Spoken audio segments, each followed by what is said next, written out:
Hello, and welcome to another episode of Myths and Stories, a Destiny 2 lore podcast. Today, we are doing a kind of a piggyback off of our previous episode. Uh, we're going to cover the lore collectibles that are in the Salvation's Edge raid. Um, the book itself is called The Rubicon, and we're going to be going through each of the entries in there. We did find out, and Myth told me about this. Uh, I was very much under the impression they were just the collectibles in there. So like every raid has some sort of collectible in it. And here they're little like finalized apples, kind of like what you see in the I think it's the very first cutscene, isn't it? Where like the kid's on the street, he picks the apple up and like like Mm-hmm. starts to show it to mom, and it like rolls out of his hand and it finalizes on the ground. Um, but apparently they are also connected to. Um, I've already forgotten what they were connected to. Myth. I have a horrible memory. What was the other part they're connected to? Yeah, so we have not done these to confirm, but according to at least Destinypedia, these entries are unlocked by collecting the apples and then also solving the raid mod puzzles within the raid. Oh, that's right. Which supposedly requires master mode completion, but unconfirmed because we haven't actually looked into that. Yeah, we've just been told that that is a requirement. Yes, and we believe everything we see on the internet. Smiley face, winky face. Oh, But yeah, but no, we so this is the book is called The Rubicon. I don't know anything about it. I haven't read any of them. I haven't even collected all of them. yeah, well, say in for a very interesting introspective take then on the witness, as each of these chapters appears to correspond to a different person, quote unquote, for lack of a better term, that makes up the witness. Uh, Okay. and it's presumed that these are the various individuals that eventually became some of the dissenters within the witness as well. Oh. Uh, Okay. Yeah. so No. get to go through kind of the thoughts and feelings of these individuals as they were a part of this being that was the witness, and kind of what led them to end up, separated out in these veiled statues of sorts. So say the very first one that we're going to go over is titled Acheron 1. And I believe Acheron is likely the name of this individual, just based on the chapter titles, the other chapter titles. Uh, so Acheron 1 goes on to say this: everything is a question of survival. How do I live? How do I satiate my hunger, my thirst?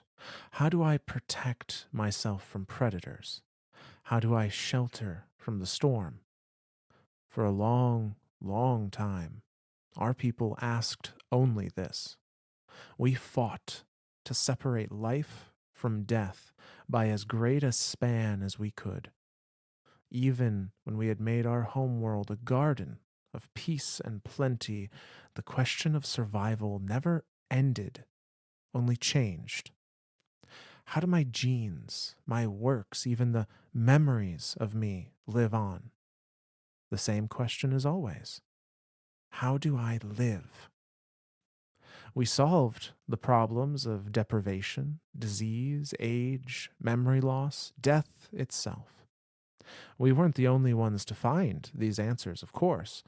Others followed in our footsteps or blazed their own paths. If that was really the answer to the question, we wouldn't be here now, and neither would you. You're still trying to solve the same problem, after all. You fight and build and live and die, and always you struggle against your opposition. The predator, the parasite, the illness, the chance storm, the slow collective forgetting of your art and history, the death of a star, the heat death of the universe. You must live longer be stronger, think quicker, and still there is something waiting to take everything away from you. Always. Always.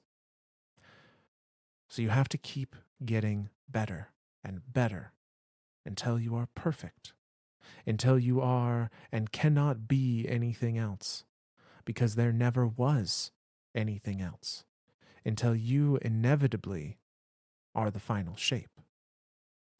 We didn't come to destroy you, these poor, short lived sisters.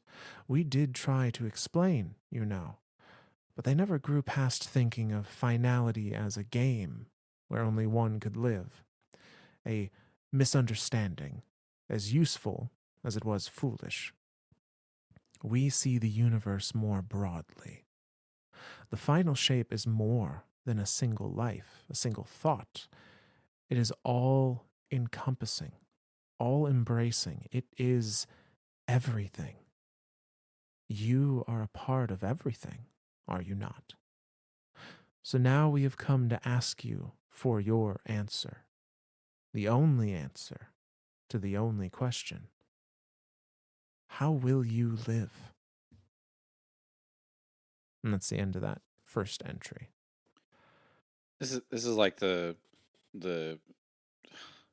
I don't know what to call it, like the eternal struggle of man Eternal is what. struggle of existence. Yeah, Like, that's what this whole thing reads as. Like, obviously the beginning part there, that first one, very much kind of there um the precursor race to the witness, just trying to exist, you know. mm-hmm, And then eventually, in that second little paragraph there, they've obviously gotten their golden age. They've cured all these issues of um, existence in this universe, in this reality. Um, but it still doesn't like solve the problem.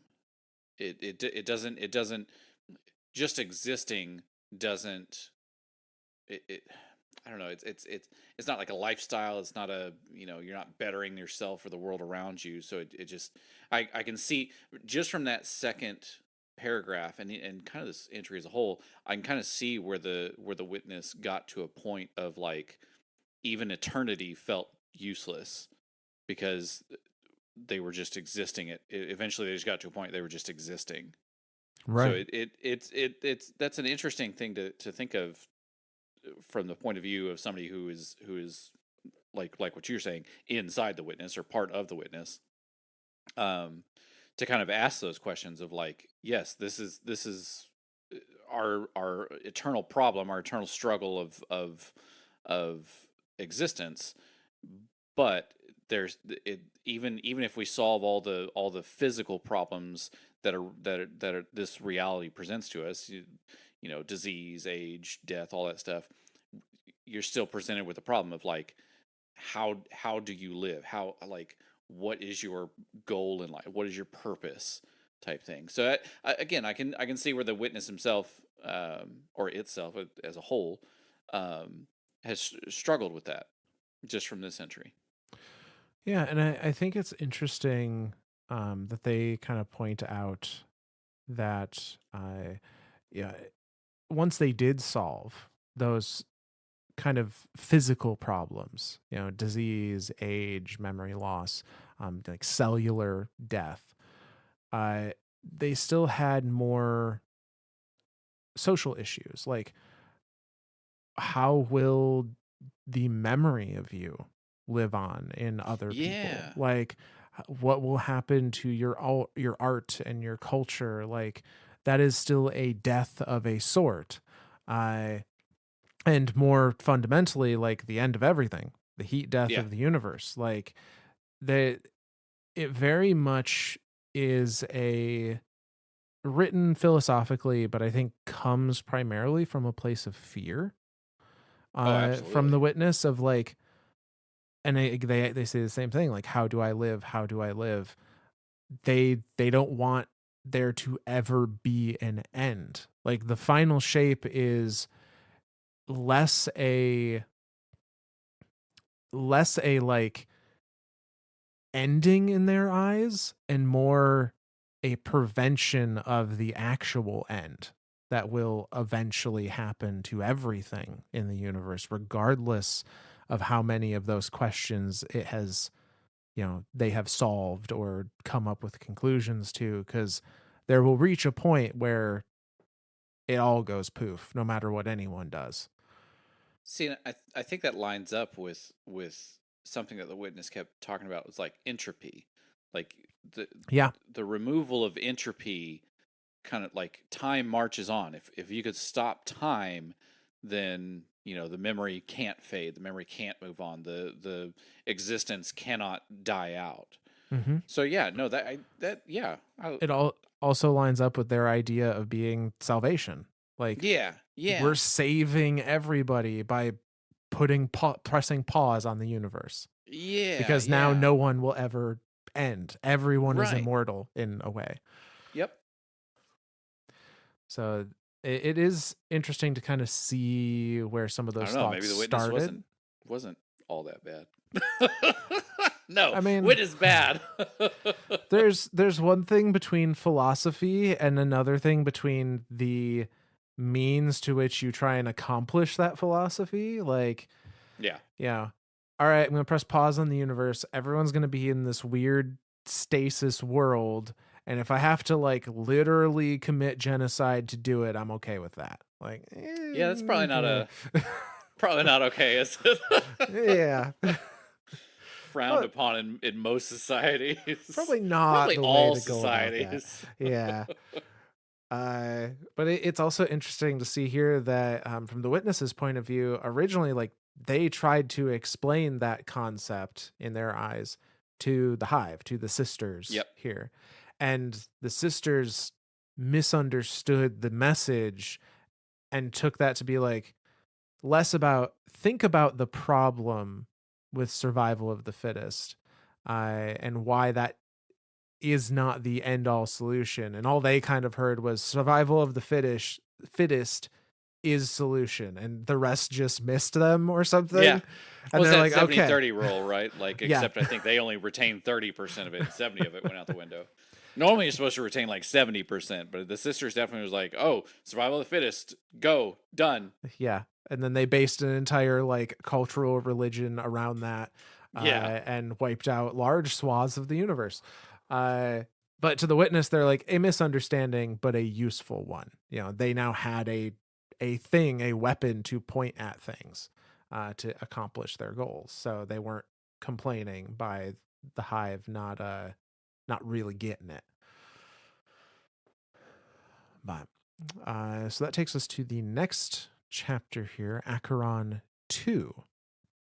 And now this one, whereas the first one was maybe the thought processes that got Acheron into the idea of like, yeah, okay, this makes sense. Um, this one feels a little more personal, like it is from the individual, perhaps, and not necessarily the witness's philosophy. Uh, Also, by nature of them using I instead of we. But this one goes on to say this: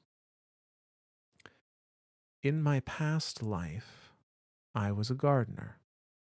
Not that gardener. Don't be cheeky. No, I grew flowers. I tilled soil. I planted seeds and bulbs and rootstock. I gave them water and nutrients. I dug out the weeds and shooed off the pests. In all my centuries, my greatest achievement was a kind of tree that bore 58 different types of fruit that never went dormant and always flourished with flowers and leaves every day of every season. It pollinated itself, resisted its own pests, and thrived bare rooted on rock or watered with pure acid. I had been planning to tweak its genetic code with learnings of trees from some forgotten system which grew in a vacuum, to bring it a little closer to its final shape, but there was no time before we unmade ourselves. It's been a long time since then. Maybe the weeds and rot finally got the better of my tree and it died. Or maybe it's still there, just a few steps away from perfection. When I stepped forward, I thought it wouldn't matter that my tree was imperfect. Since we were becoming a perfect being, we would make only perfect things. My failure would be destroyed, as is the way of things, and I wouldn't mind because it wasn't perfect. Well, maybe we haven't found our final shape after all, because we have made nothing but failure after failure since then. We say it is perfect because we are perfect and we have made it and we move on. But we know that it's not. Even here, with the gardener's power at our fingertips, we keep getting it wrong. How can we keep getting it wrong if we are the only thing that is right? Or maybe I'm the problem. That's what we said when we cut me out. Maybe will make me perfect again, and we will be right, and all this was for nothing. But I'm still thinking about my tree. I shouldn't be, because it wasn't perfect, or I wouldn't have wanted to improve it. You can't make the final shape of something any better because it's perfect already. The final shape is the answer, the only answer to the only question. And there aren't any other answers because they're all the final shape too. But still, I think I would have liked to just watch my tree grow. And that's the end of that one. Well, then, this is a level of personalness, both. I don't think we've seen this before. No, I mean this is I think this is a person that originally fell to that rhetoric, fell to the idea that was presented with the creation of the witness, of like, we will become a perfect being. We will know the answers to life, the universe, and everything. And we will enact that onto the universe as that is the only solution. And by being it's that same thing we were talking about with in that discussion of philosophies in the Entelechy lore book that came with the collector's edition, of like, the final shape should be evident. It should be Right. well, as soon as someone hears it, they should go, oh, yeah, that there is no other answer. Like, that is the Right. answer. It should be so perfect that it's just knowable. Right. It's just once it's presented to you, it couldn't be anything else because it's so obvious. And for Acheron, who's living inside the witness for a while at least, is saying, like, I, as a person, before I became a part of this, I put so much time and effort into this one tree, and it was steps away from perfection. Like, I wanted to make it better. There were ways I could make it better. And when I joined, as part of the witness, it was to become that perfect being that knew that one answer that was self-evident. But we don't know that one answer. As much as we want to say we do, as much as the witness wants to say it knows, it doesn't really.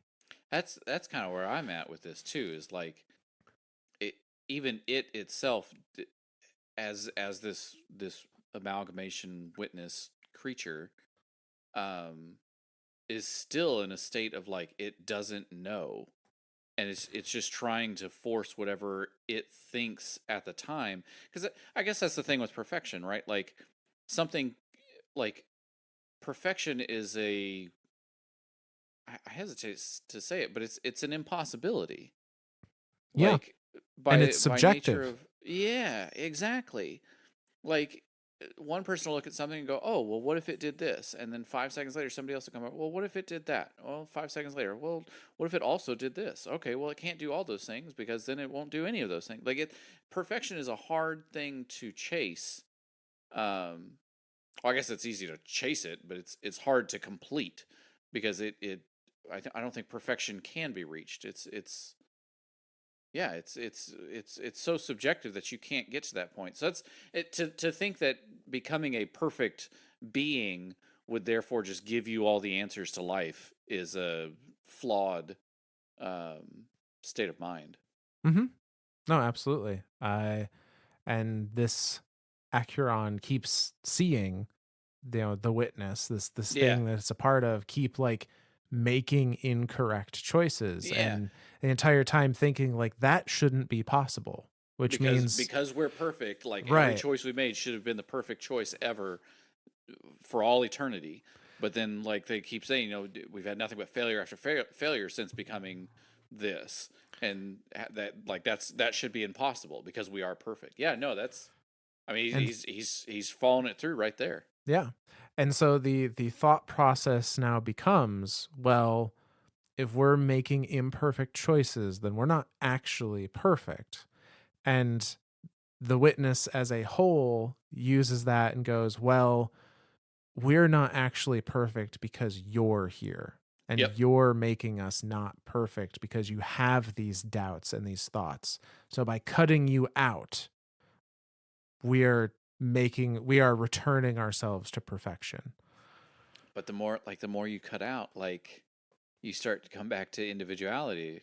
Mm-hmm. Like you're resetting yourself back to a previous state. Eventually, you'll have cut everything out, and there'll just be one person left. So like, yeah, And for Acheron, once they are cut out and are themselves again, solely themselves again, uh, they keep just thinking about their tree, and they kind of fall into the mindset of, funny enough, when they say at the beginning, like, I was a gardener, not that gardener, uh, but they kind of fall into the same mindset as the gardener of like, I think if I could do it all over again, I would have just liked to watch it grow.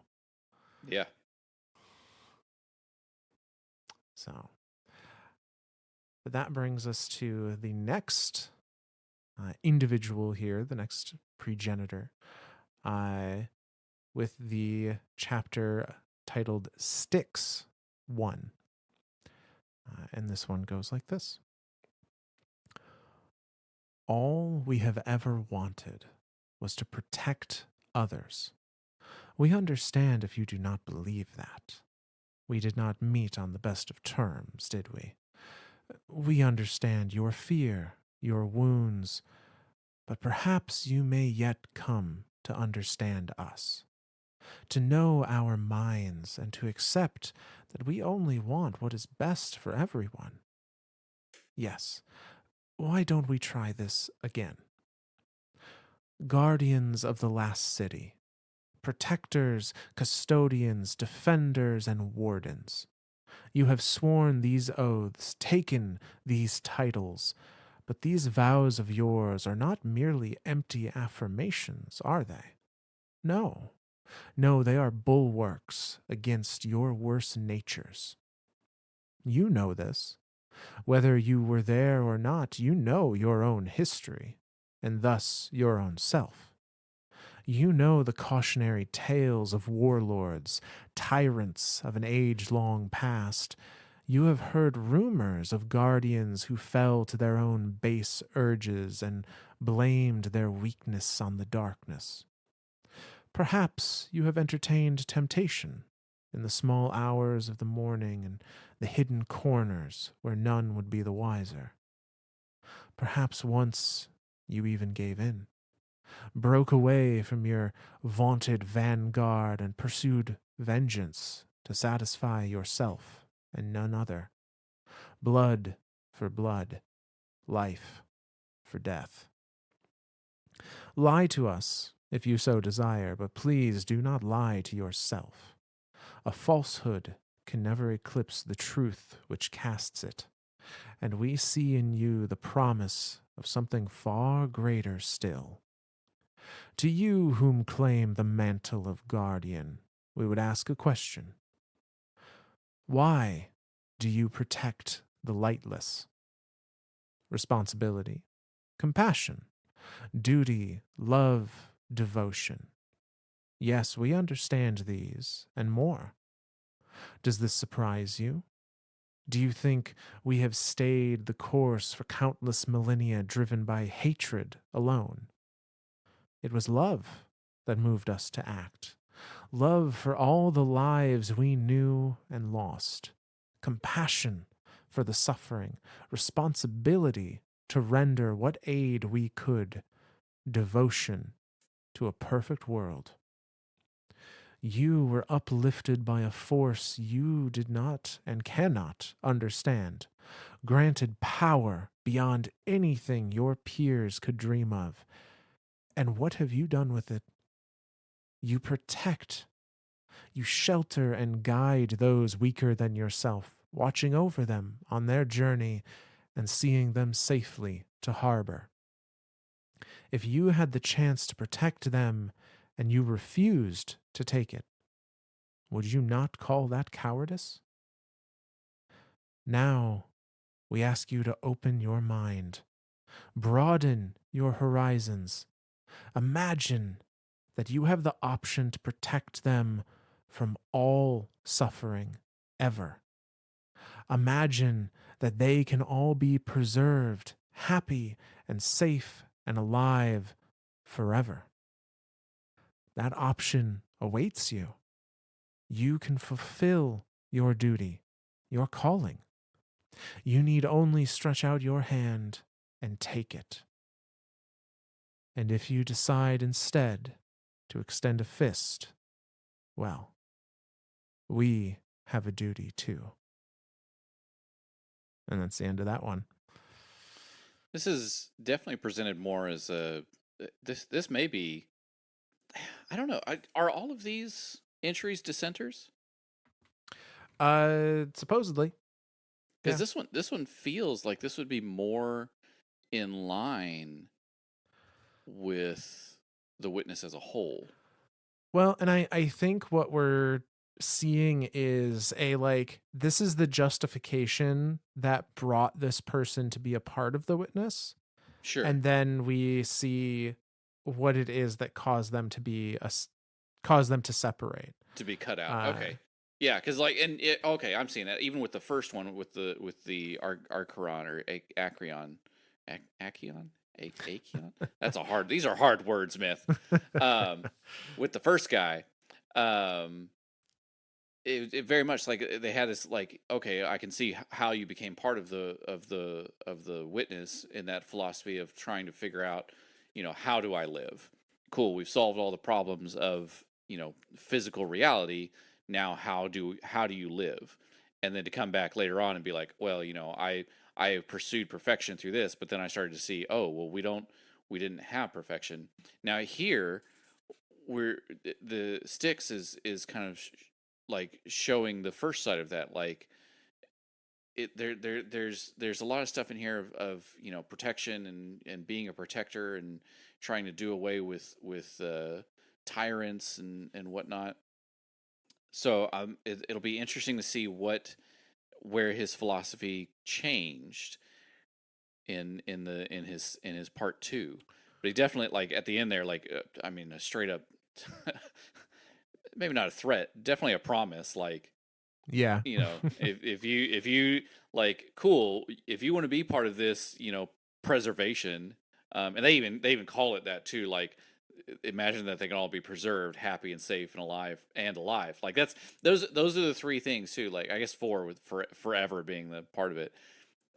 The witness is very much convinced that the path that it is taking here is going to make the entities that it is coming across happy, safe, alive, Yeah.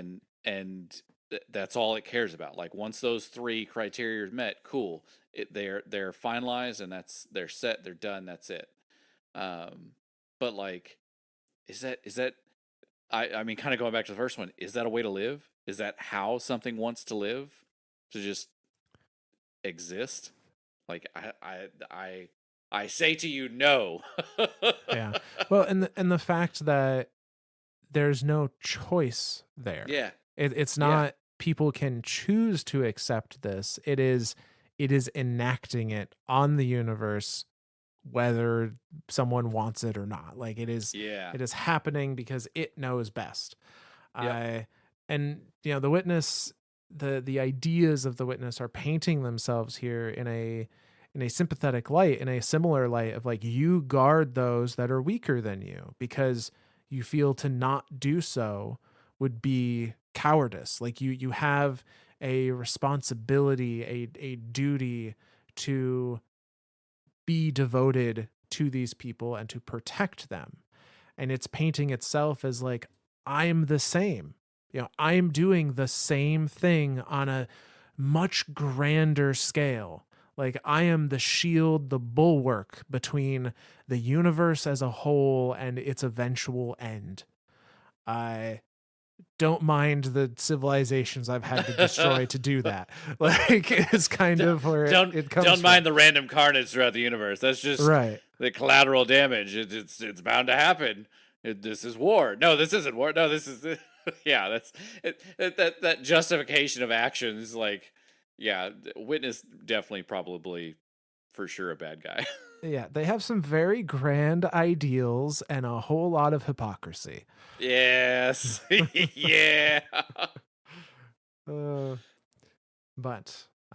so now we're gonna look at the chapter Styx number 2, and perhaps see how this individual came to dissent. So this one goes like this: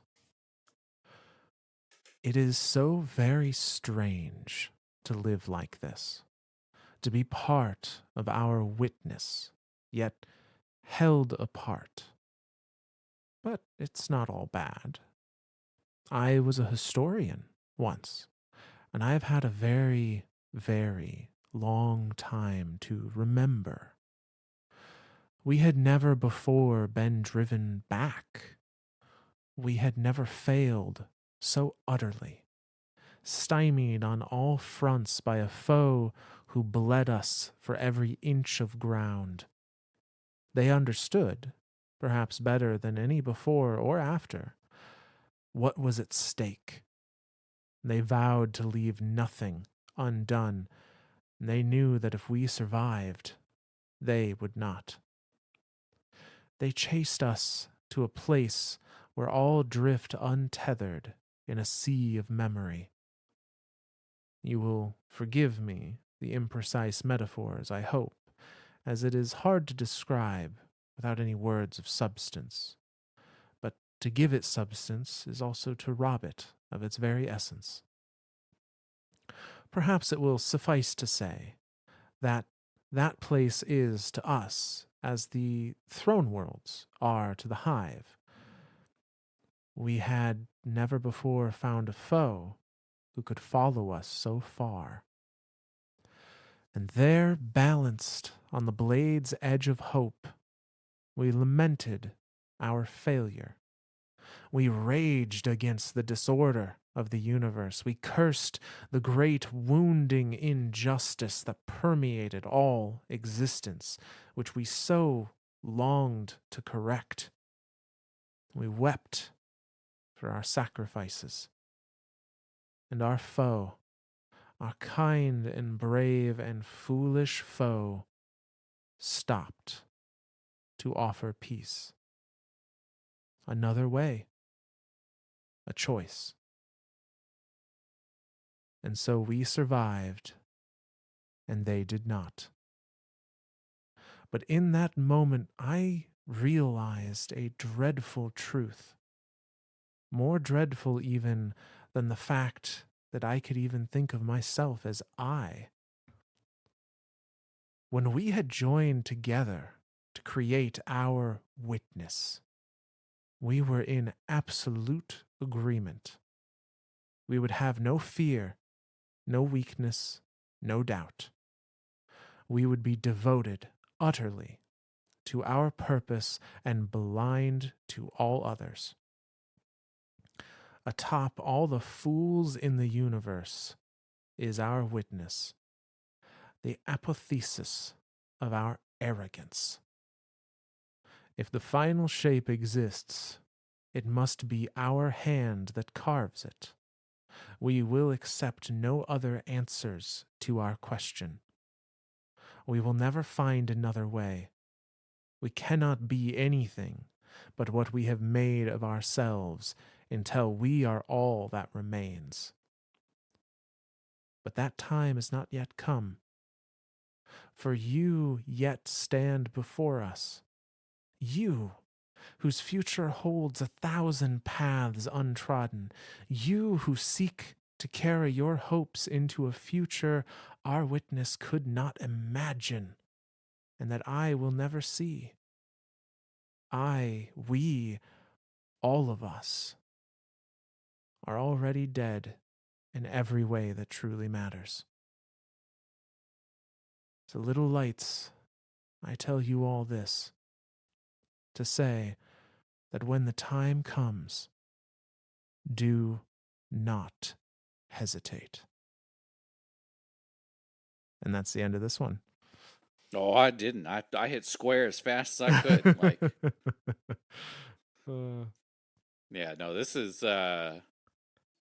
Okay. I mean, it wow. This was man, shit. I'm already speechless, Smith. We're only 5 minutes into this thing.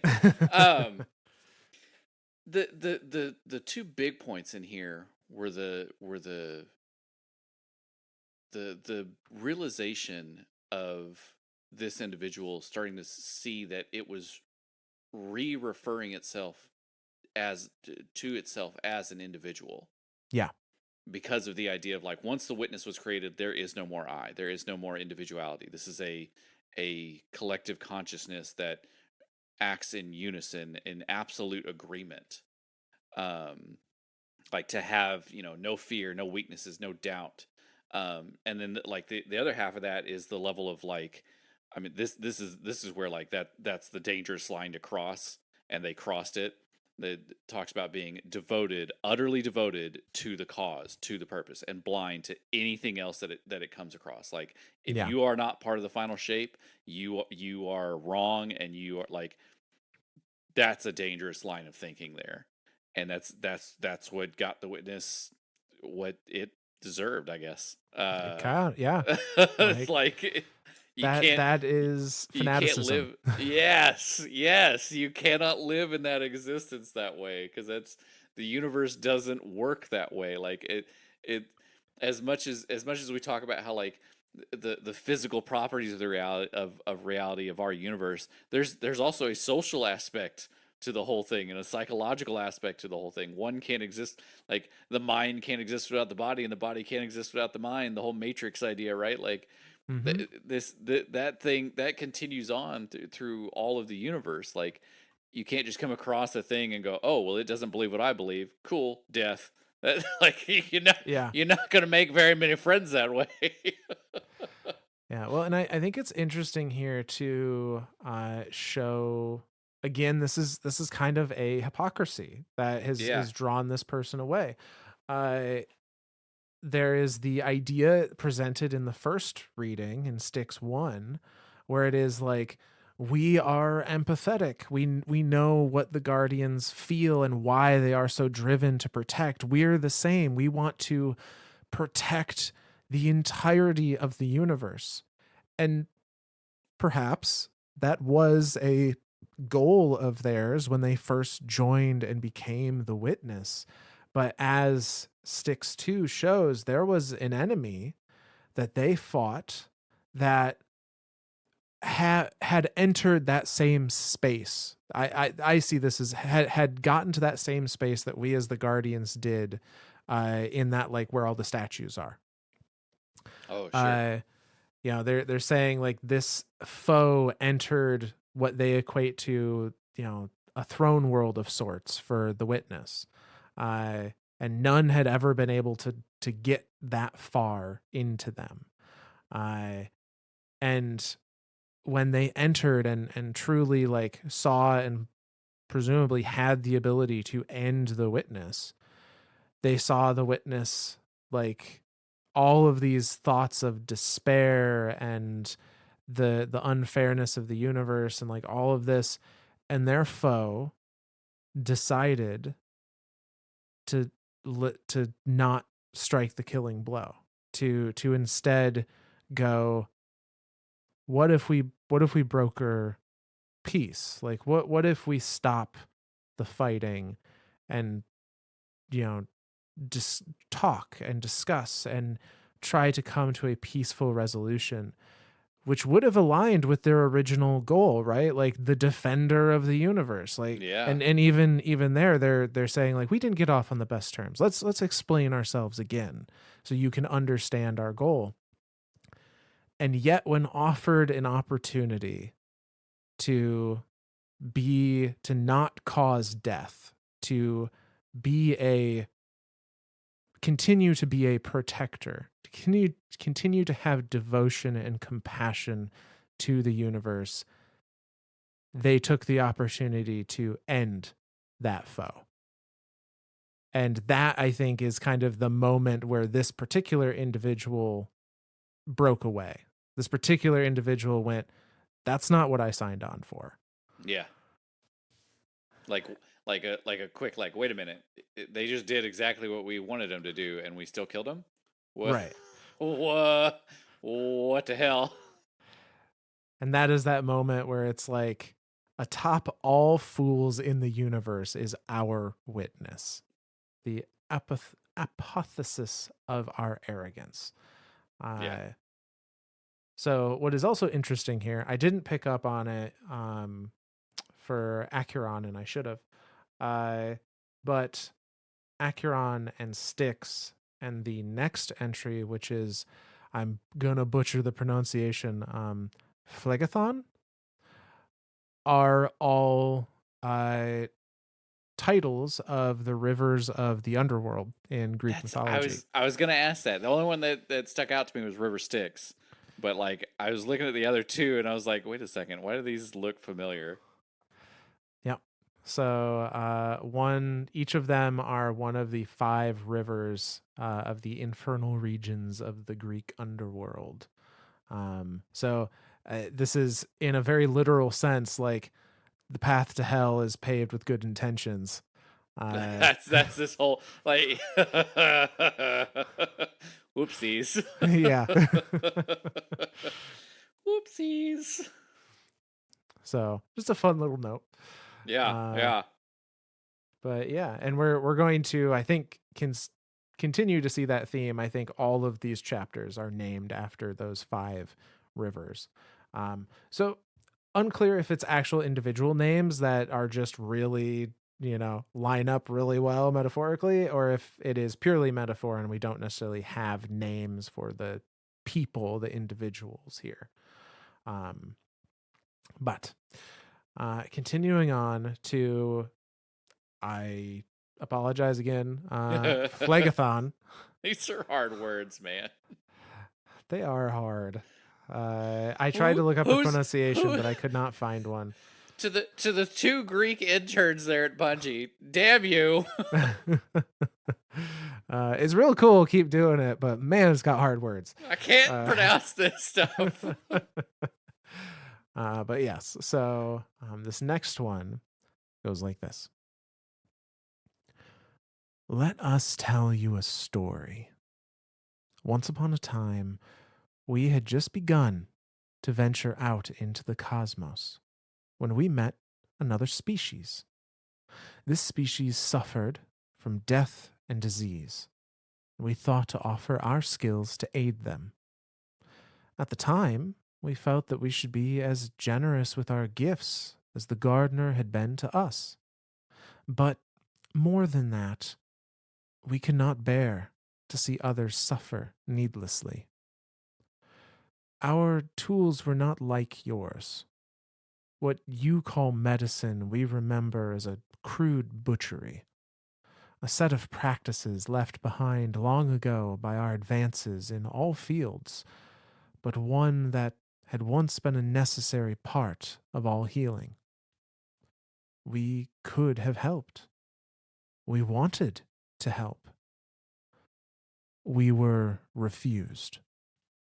If it had happened only once, then perhaps we might have thought it a single aberration, a flaw in the fabric of the universe. But then it happened again and again. For every species that saw the wisdom of accepting our help, 10 more refused us. Perhaps you can't understand this feeling. When you want to help someone, when you know you can help someone, and they say no. They say that they're afraid of you, that they do not trust you, that they envy you and would rather take your gifts for themselves, that you must help them but not their enemies, that they would rather hurl themselves and everyone along with them into suffering and strife and pain over and over, and you know that it is avoidable and you can fix this if they would just let you help them. You, we may think of it as crude butchery now, but there are still times when a bone sets improperly and must be broken again to heal. This is as true for the universe as it is for a body. And the supportation of the gardener's light has spread unchecked for far too long. You needn't be afraid. The creation of the final shape will not hurt at all. And then you'll be all better. And that's the end of that one. Ugh. Ugh. This is creepy. Ugh. I don't think I want medical advice from this dude. I imagine their idea of helping, their idea of we can solve all your problems of disease and death and whatever is the finalizing Yeah. process. Yep. Uh, Like, hey, if you're a statue, you can't get sick. You right. can't die. And we've Ugh. seen those statues, those finalized forms all throughout various pyramid ships. So we know this process has been done on a smaller scale prior to the final shape. Yeah. So it's interesting that it seems to indicate that some people did want it. Like they say, for every one that wanted our help, 10 did not. So that implies that there were some out there that are like, okay, yeah, that Like sounds like a good finalizes. deal. That's Uh, that's crazy, right? Like that's to think that there would be people out there to be like, yeah, that can't be too bad. I mean, when presented in a way of like, all your problems will go away, you will be immortal and eternal and happy. You can't, Like, but then you don't like you. The witness is the best, the worst lawyer, best lawyer. I don't know. He doesn't present the fine print. no, it does not. It it gives you the happy good parts, and then when you're a statue, it's like, oh yeah, by the way, you're a statue now. Like I that's mean, from the witness's point of view, that's not a problem though. yeah, Like yeah, they're to them, that's just the form this takes. But all the things they have said, at least from their understanding, are correct and good and things you would want. I everything's a point of view, isn't it? It's just Yeah, varying degrees of points of view.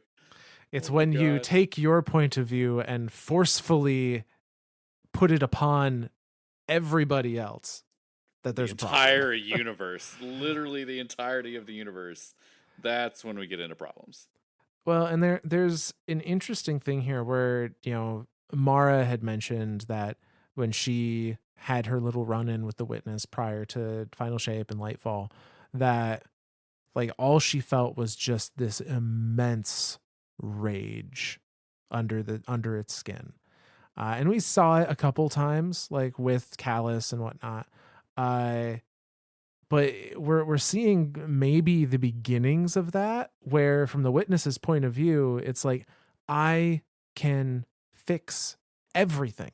I can fix everything. I can solve all of your problems. All you need to do is just say yes. Yeah. And like, why won't you do that? Why do you not want my help? Let me help you. And that spiraling of like resentment Yeah. towards Yeah. the species of the universe that it is now beginning to see as just these stupid, foolish things that can't actually see what's going on. Yeah. Uh, and you know this, but I think going back to the idea of like part one is the thing that got the person on board, and part two is them dissenting. Part one here is the like is we can fix everything. You know, like we as the perfect being with all of our abilities and technologies and understandings can go out into the universe and fix all the problems. I think that was maybe the selling point, the philosophy that got this individual on board. Absolutely. So when we look at the next part, we'll see what got them cut out. And this one goes like this. When the creation of our witness was first proposed, we argued. As a philosopher, my voice was one of the loudest. Such a profession may seem to you like an idle luxury, but we had no lack of resources or time. We desired only purpose, and I was but one of many who sought to find our path forward. As a people, we may have differed in our methods, but our principles were inviolate. We desired to end the universe's suffering. After many long years of debate, I felt assured that, as our final shape, our witness would embody our cause, and I joined my voice with the others. Our witness broke free of the confines of our minds and bodies, and we left our world and followed in the gardener's wake. We met other spacefarers on our way, but at that time we were fixated on finding the gardener. And for a long time, the hum of the universe was our only permanent company. The Eurythemia received us with open arms, a generosity few species before had shown. They offered us light woven supplies and sang with voices that resonated through the darkness. They shared what they had and asked for nothing. They were still smiling when they showed us the source of their prosperity. At that time, we were naive. We yet believed that we alone had been blessed by the gardener, that we had been chosen. When the haze cleared, the gardener had fled once more, its work laid in ruins. The home we had been invited into was now just so much rubble. And we, our witness, stood poised over the last of the Eurythemia. I remember how they looked at us, not with rage or hate or bitterness, but a smile, peaceful and accepting. The last notes of their song embracing us even in their death throes. In the chorus of our witness, my whisper was almost lost. But such is the nature of our witness that even the quietest voice may yet be heard by all. My whisper rang out and asked, "What have we done?"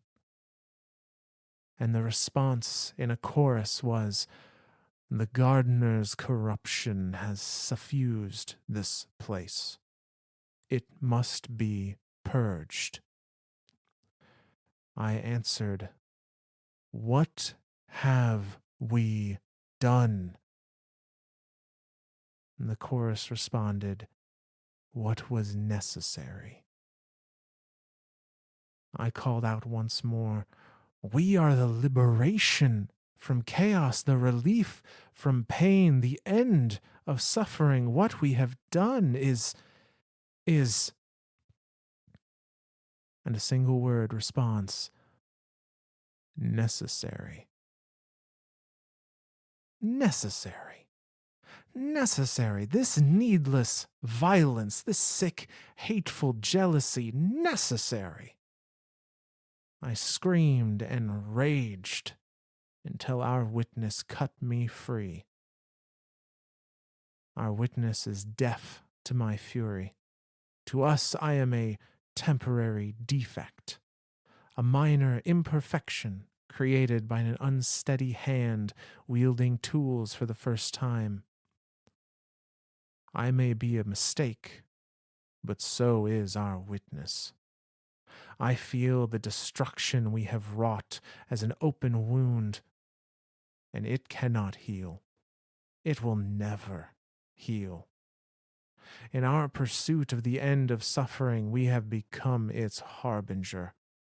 Millions of voices silenced forever, 1,000 worlds in ashes, the multitudes of seas incarnadine. Our final shape is built atop a mountain of corpses. Destroy our witness. End our madness. That's the end of that one. Holy shit. Can do, buddy. Uh, wow. I mean, wow. I mean, this is. I mean, jealousy is the first thing that struck there, right? Like, Yeah.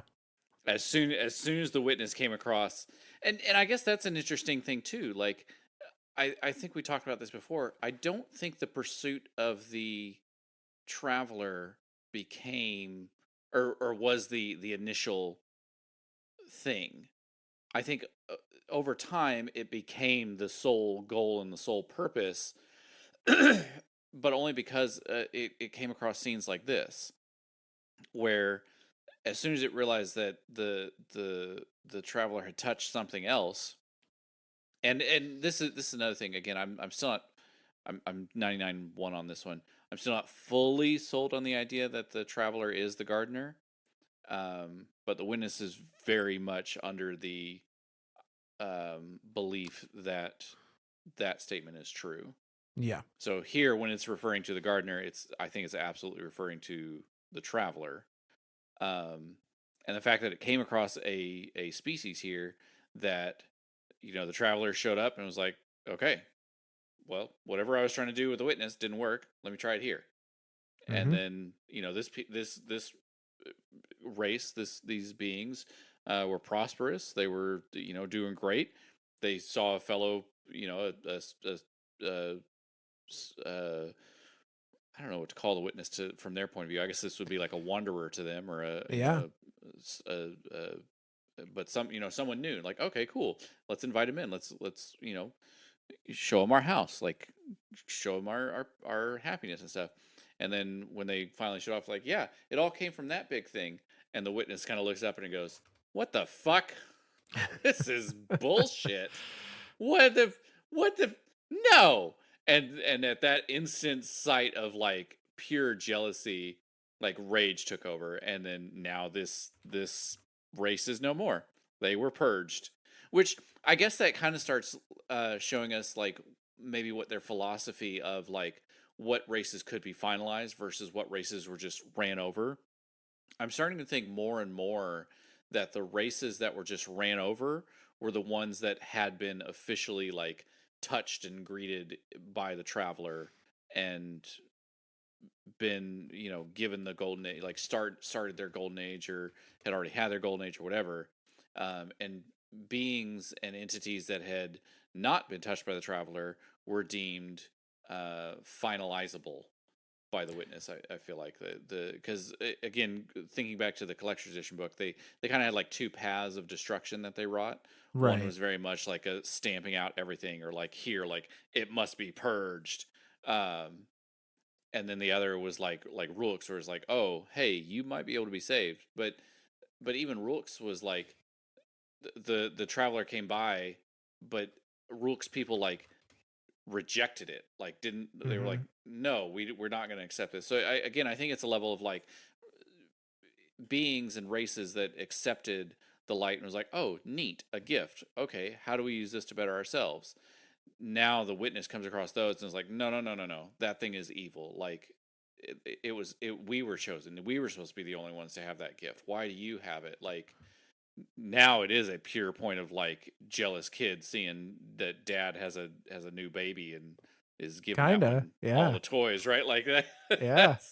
That's definitely what's washing over the witness throughout this thing. And then of course the individual of like, wait a second, we're supposed to be like we're not purgers of land, like we're supposed to be the liberation of chaos, the relief from pain, the end of suffering. What, we just killed millions of possibly billions of. I mean, we genocided an entire race. What the hell? And then the the witnesses as a whole, the I guess greater, I don't know what to call it, the greater consciousness, The the chorus. chorus. Yeah, Yeah. yeah. Was like, yep, we did what was necessary, and that I had to laugh for a second there because then instantly my mind went to dodgeball and was like, necessary? Is it necessary? I drink my own urine? No, but it's sanitary and I like the taste. Like, yeah, no.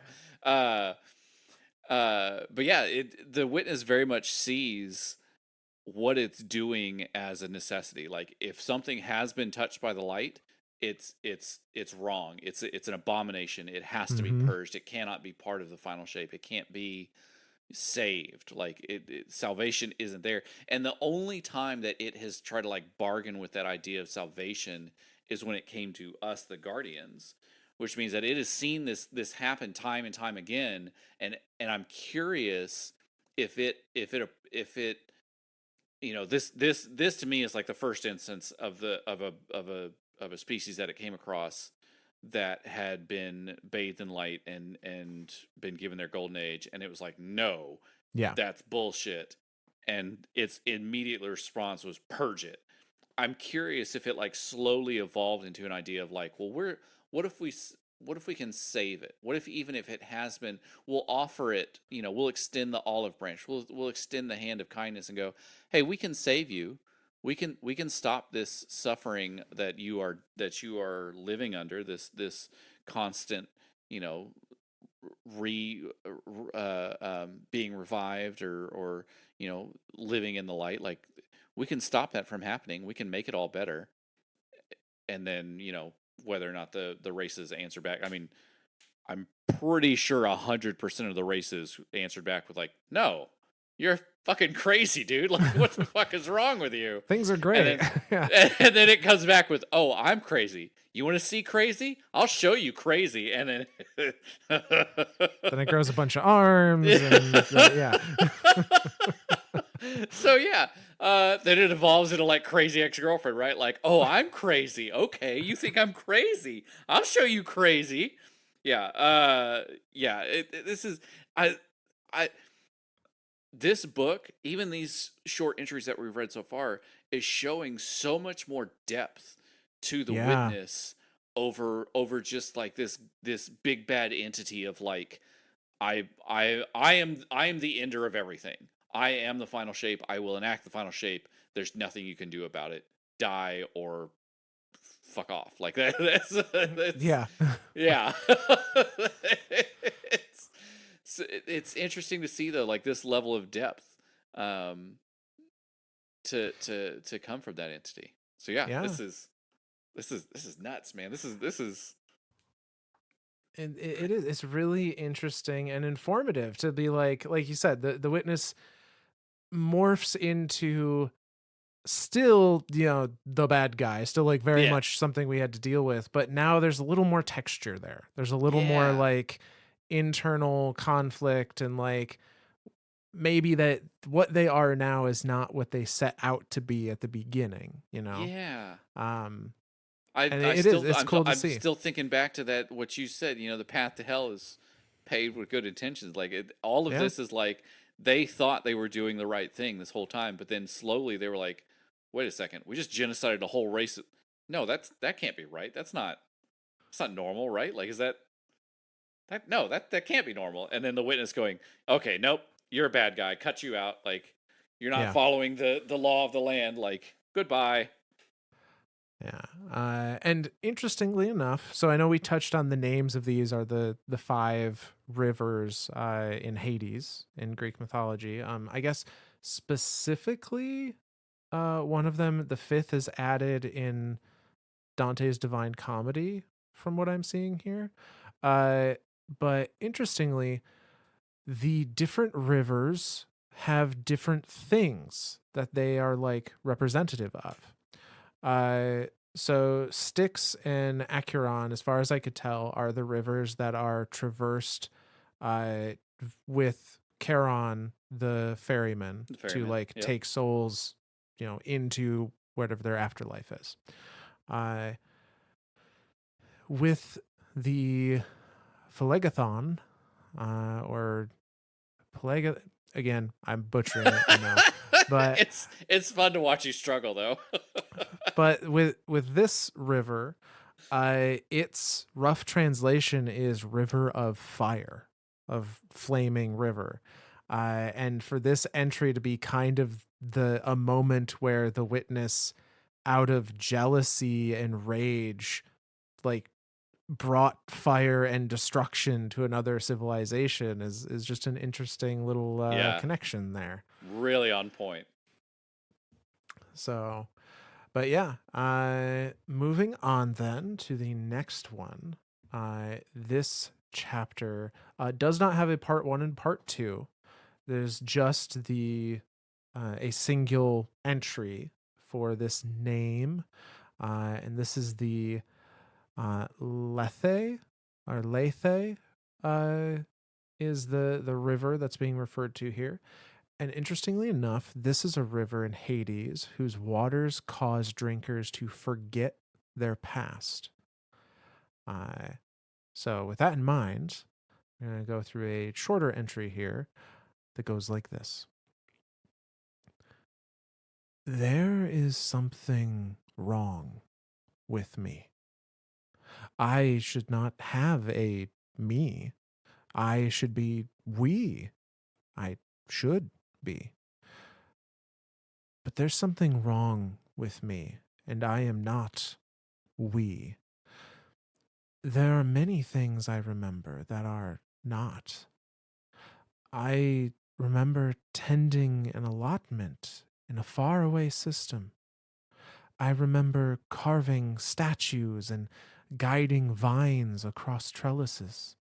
I remember painting on a planetary scale. I remember watching the animals take their first shaky steps. I remember the flash and retort of plasma cannons. I remember that I failed. Our witness does not remember this. We cannot remember something we are incapable of doing. That is why I am me and not we. I remember my friend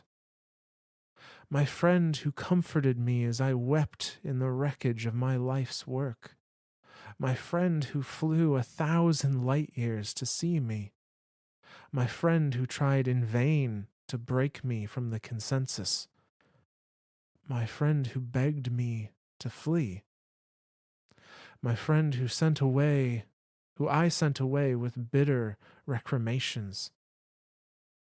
I wish I did not remember this, but I already do not remember a great deal about them, so I do not wish to lose any more. My friend, are you still out there? Do you still yet wander the cosmos? Do you still watch the stars at night? Did you escape our witness's ruinous advance? When our witness brings the final shape into being, will you, too, be trapped in its amber? I should celebrate the thought. The final shape is perfect, unchanging, eternal. You will be as you should be, forever. But instead, I just feel sad. And that's the end of that one. Well, now I feel sad too. But I mean, that's that idea of like the forgetting. I think that's Yeah, another part of like how the witness became the witness. I think it for it to exist as a chorus, there had to have been something that stripped away individuality. And I think that we're seeing a little bit of that happening here. But then as soon as it must not be a permanent thing, or maybe it doesn't take full effect or something. Whatever it is, that's why these individualities are kind of pushing through. Um, and the fact that like in the early entries, we saw a historian, a gardener, a physician. Here we're seeing just a person that just is remembering things that shouldn't be able to remember stuff because it's part of the witness now. It shouldn't be an individual. It should be a we. It should be a greater consciousness. Um, but it is interesting. I mean, he mentions here, I guess they um, mentioned one of their friends who tried to break them free of the consensus.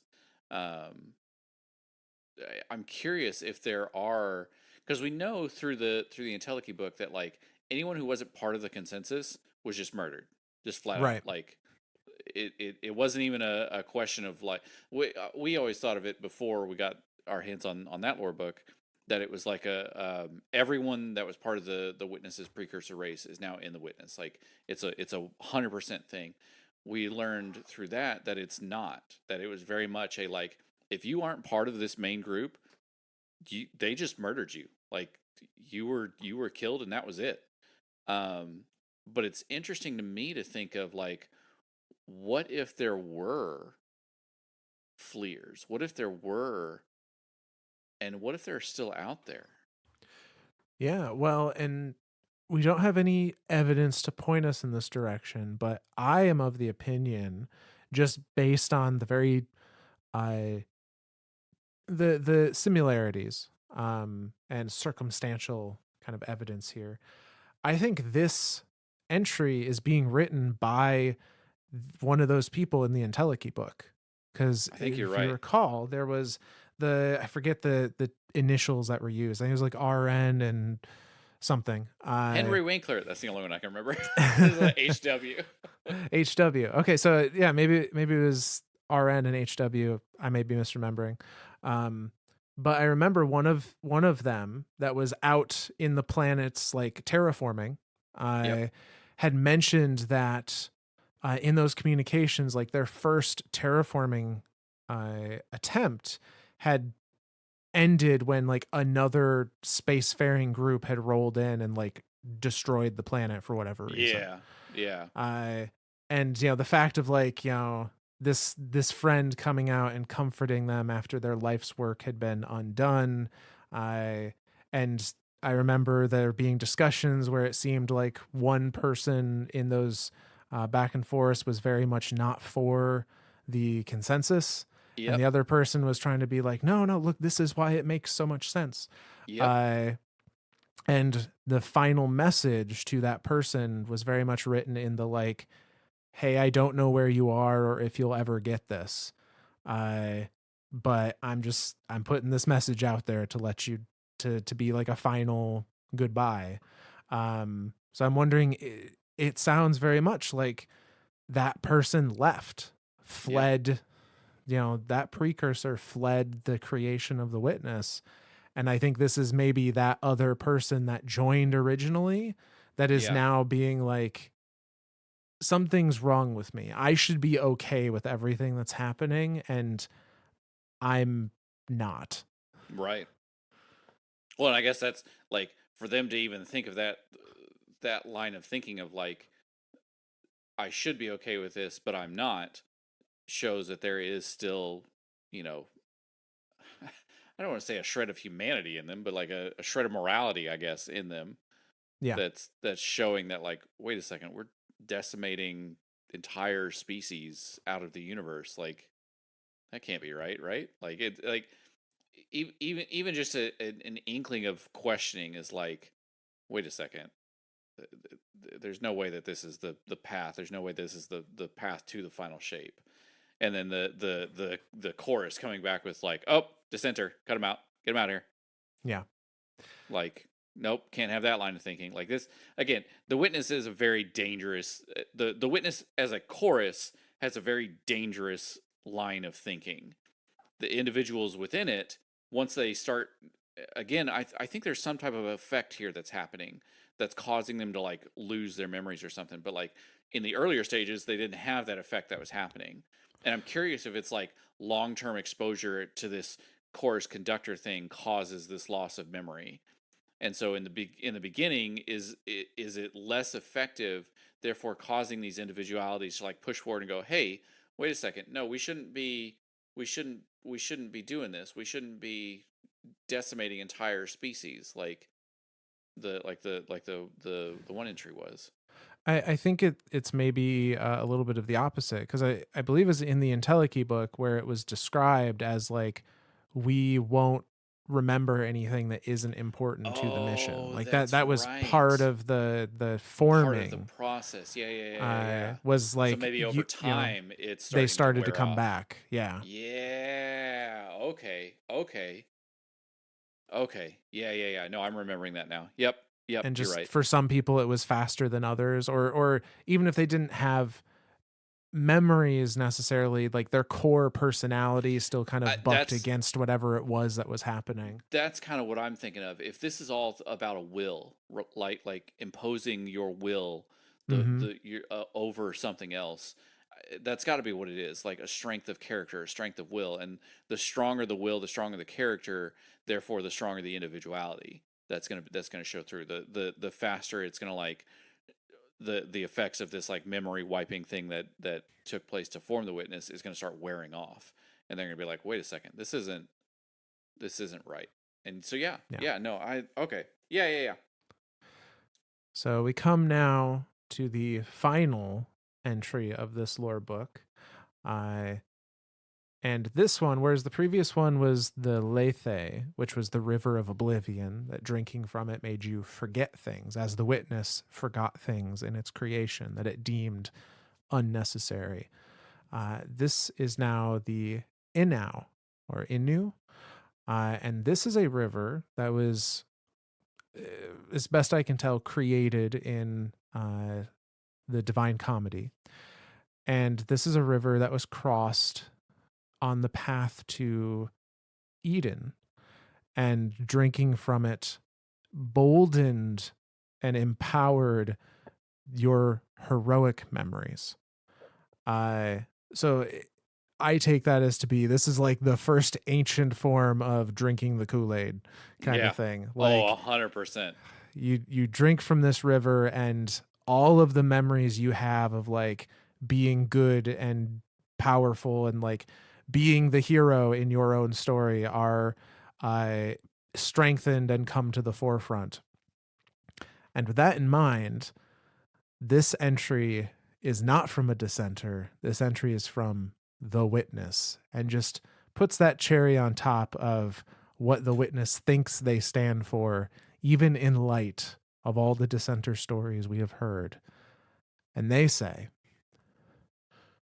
despair, doubt, sentimentality, weakness. We are above such aberrations. We are the witness. We are the first knife who cuts free the final shape.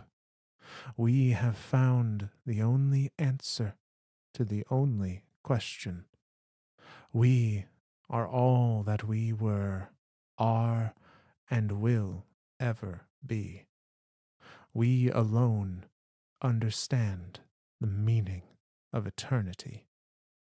We are perfect. We have no flaws. We will overcome this last futile resistance, and we will do this properly. And when we will be and then we will be as we have always been.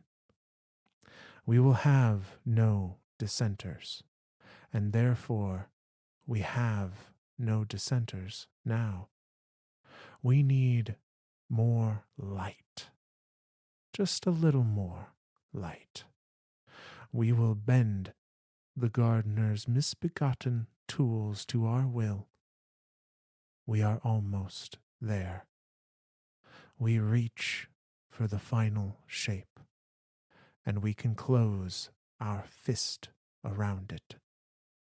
We will prove the lie of the gardener's claim. We will refute its right to exist. We will give this universe the order it so desperately craves. We will make it right. We will save you all. And that's the end of that one.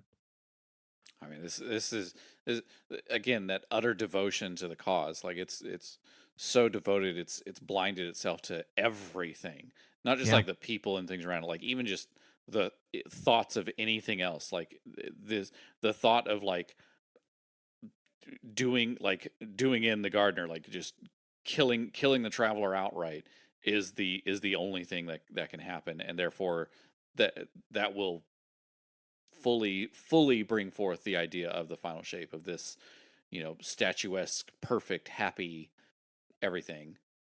So yeah, it is interesting here too that it and I'm curious as to how much it believes this, it being the witness. Um, it says we will overcome this last futile resistance, and we will do this properly.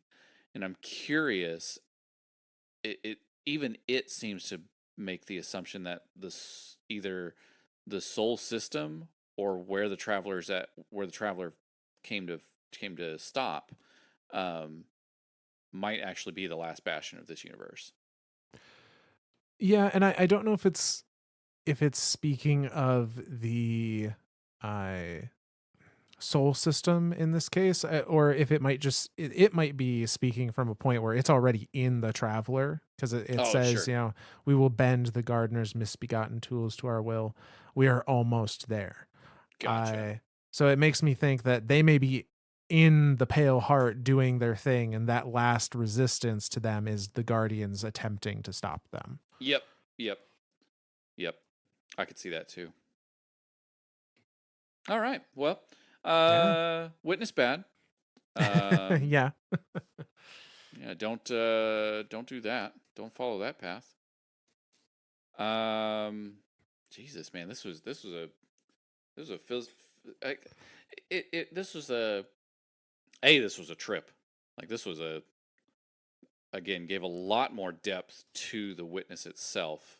Mm-hmm. Um, and again, kind of seeing what it has done and the philosophies of some of the individualities that are in there, coming forth and being like, hey, this is a point, this is our point of view, like kind of explaining like, hey, this is how we got to where we got to.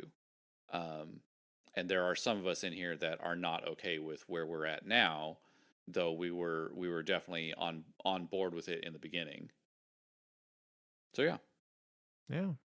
That is the ending of our reading for the Rubicon lore book. And we're going to continue on to some of the other lore books for the next couple episodes here and dive into what we can learn from them. Yeah. Let's do some shout outs then. Absolutely. So, a couple shout outs here.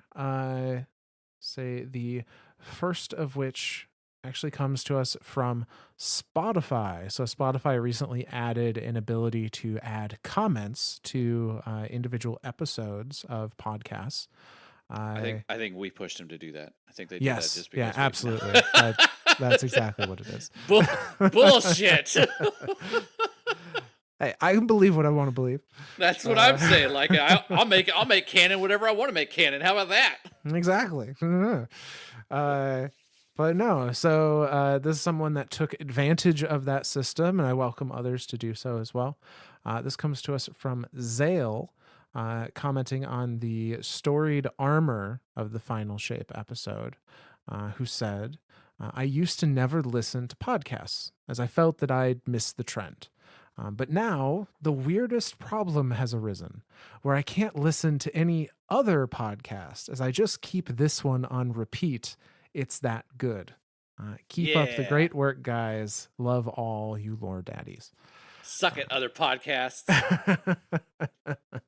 No, but thank you. I'm not humble whatsoever. No, I am the most humblest.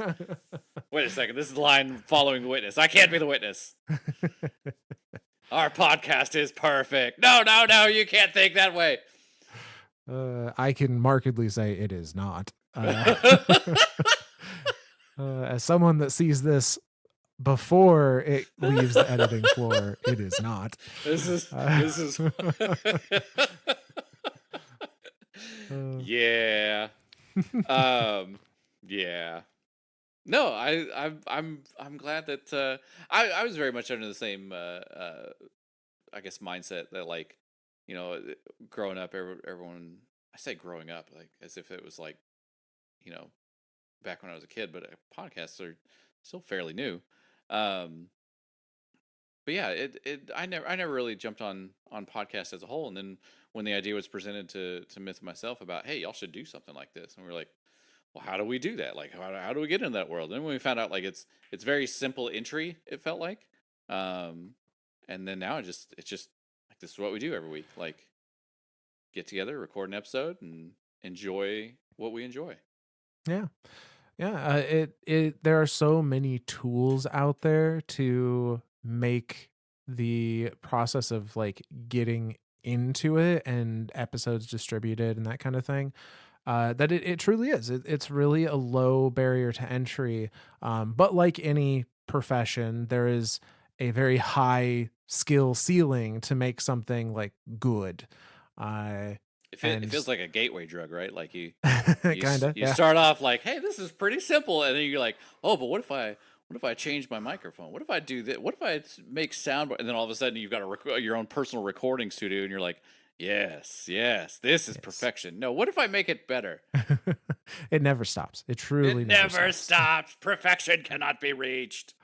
But no, so again, I'm glad that we ended up being a vehicle for you into this medium, because I think there's a lot of cool stuff, not just video game or Destiny related, but there's a lot of interesting shows out there, and even if you keep ours on repeat, which I don't mind ours either. Is the only one that matters. No.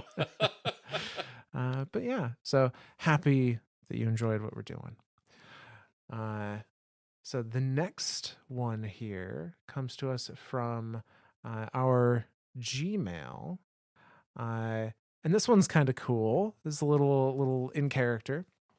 So this one comes to us. Well, I guess I'll read it with the I think it's called salutation at the end. But they say, I greet you in the light, Myth and Zor. I just wanted to give you my utmost gratitude. You two have helped me through my work days and some dark days where I needed something to look forward to. And now I look forward to every Tuesday and excitedly talk about to my Titan roommate. I've been listening to you guys since the start of the history of the Awoken. My favorite series is the story of Shayura. Sorry for the long message, but I just wanted to express my gratitude for you two and to keep up the great work.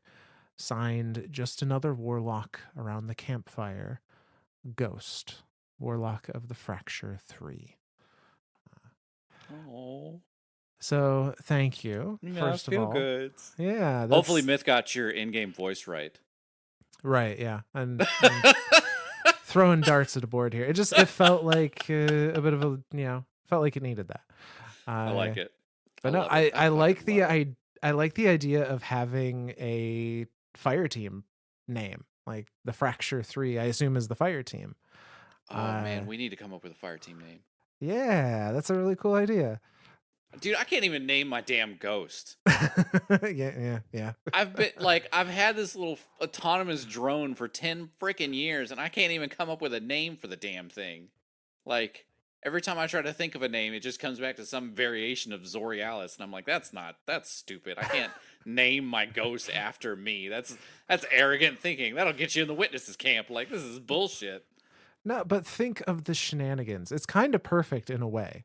Like Are you we the Shenanigan introduce, 3? Is that what we are? I mean, you could introduce yourself and be like, I am the Warlock Zorialis, and this is my ghost Zorialis. And whenever someone like overcomes is like, hey Zor, blah blah blah blah blah, and be like, well, is that me or little Zor that Two you're trying to two talk to? two people Like, answer back with what? yeah. uh, Fuck. yes, it could totally work and not be annoying at all. No, no, not one bit.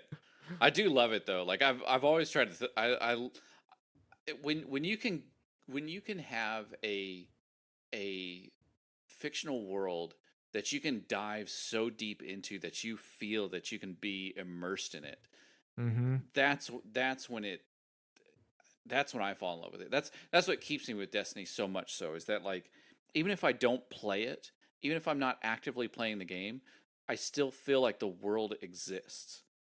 You know what I mean? Yes. Like it's still happening. There's still stories being told in the background that aren't like even like in real life. Like, does it matter what Jenny the grocery clerk did on Tuesday? No, but her story is still happening. So it like that's a neat thing to think of in terms of Destiny. Like, does it truly matter that there's a team of a fire team with Shira and oh god, I can't even remember the other two now.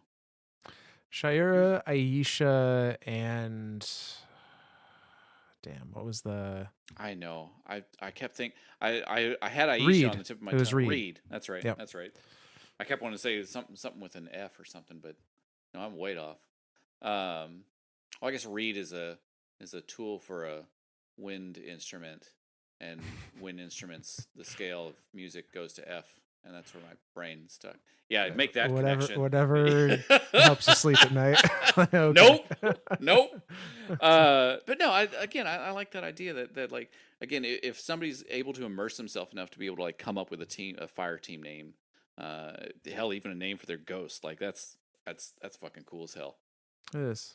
It's very cool. And I am right there with you. It's been a minute since I've gone back to it, but uh, that the story of Shira is just such a It's so good. when It's it when so it on point. It's so humanizing. It's so yeah, relevant. It's like everything it's one of about it is those feels really good when you read through it.